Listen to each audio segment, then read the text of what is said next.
welcome back to another episode of Academically Dope.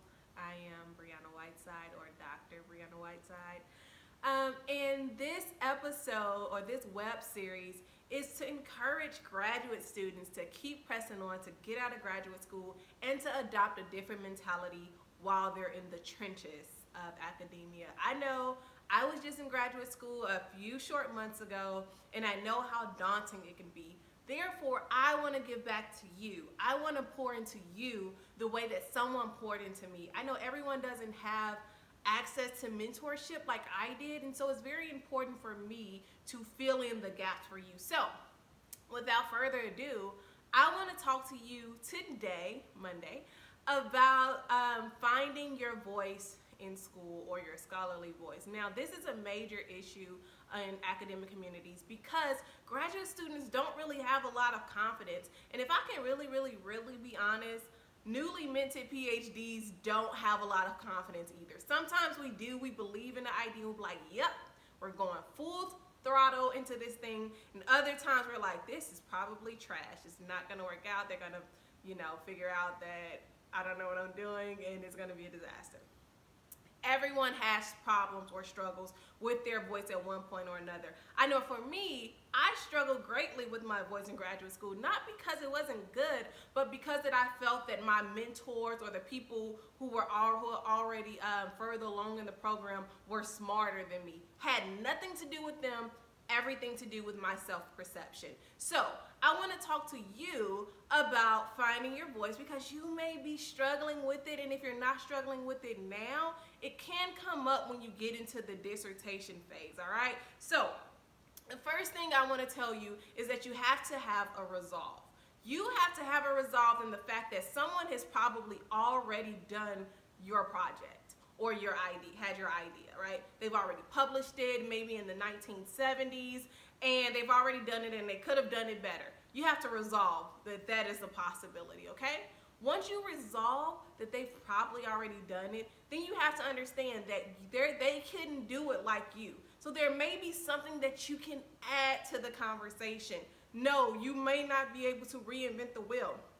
No, you may not be able to have this groundbreaking project, but you can build upon a previously done thing, okay? It takes nothing away from your research.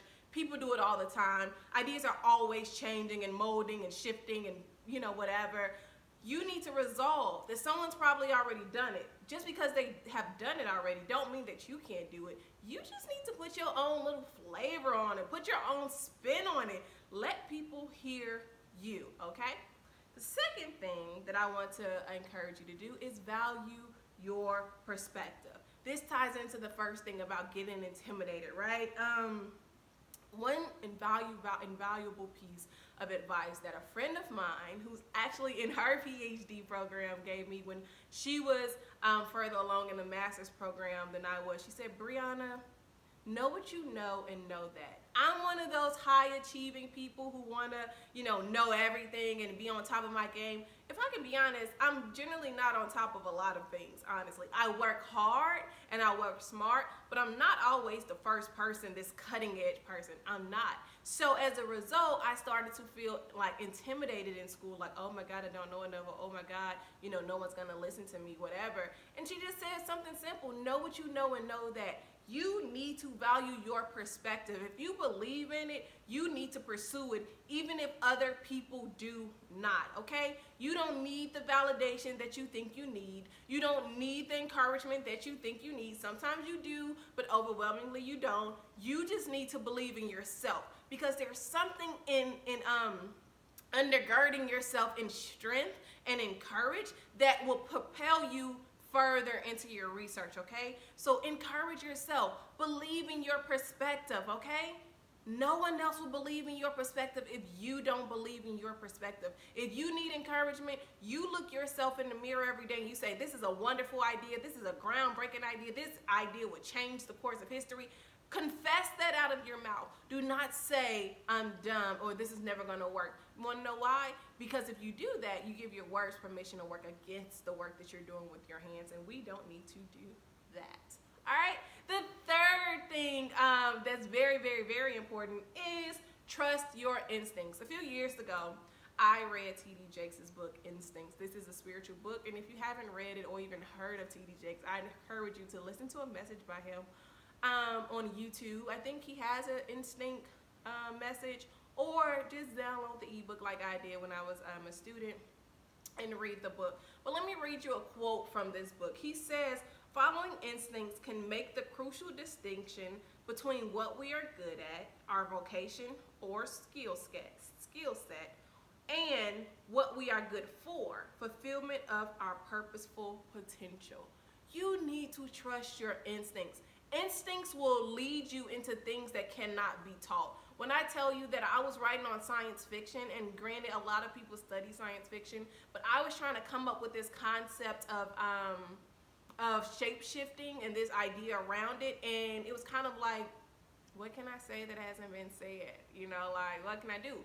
And then I found, and instinctively, an idea came to me, and I'm not going to pretend like, oh, you know, this was my idea. No, it came from God, right? And so I had this idea of how to explain shape-shifting to shift the paradigm on how we think about shape-shifting and how we can basically apply that movement to look at Black women's narratives, right? And so, or migration. So when I was thinking about this thing, I was like, man, this thing don't make sense. Ain't nobody ever talked about shape-shifting as a form of migration.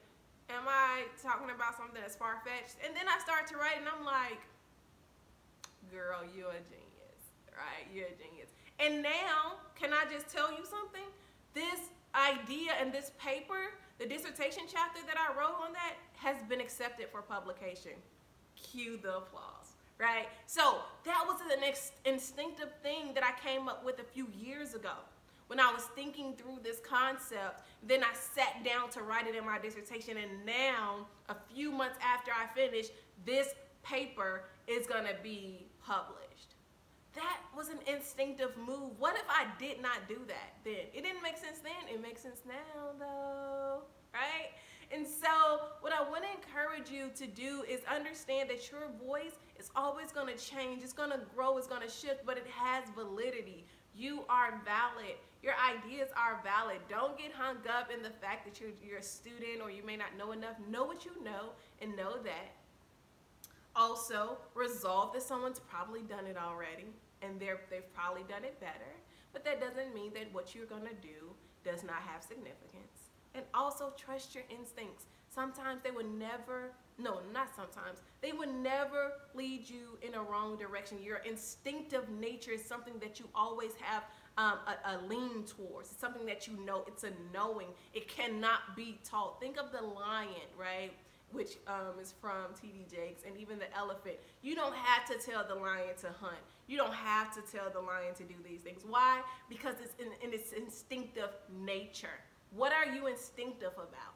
What do you intuitively know? Okay? And I want you to stand in that truth and go forward and be great. You don't have to have it all together right now. All right? So I hope that encouraged you.